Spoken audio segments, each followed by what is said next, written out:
2020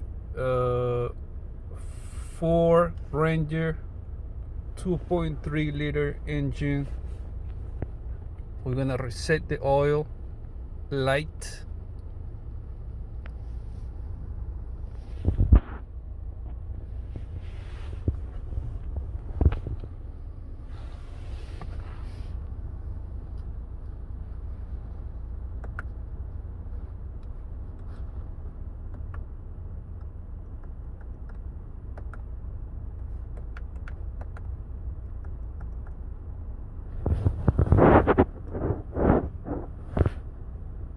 Sorry, I want to do it again. So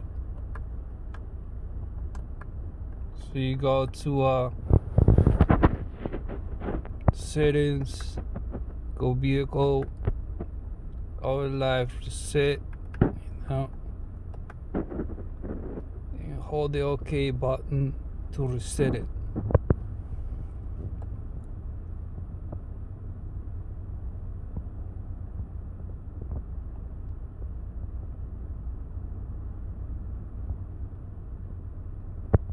And you just let it go. And that's pretty much it. That's how you reset a 2020 Ford Ranger 2.3 liter engine. Thank you for watching.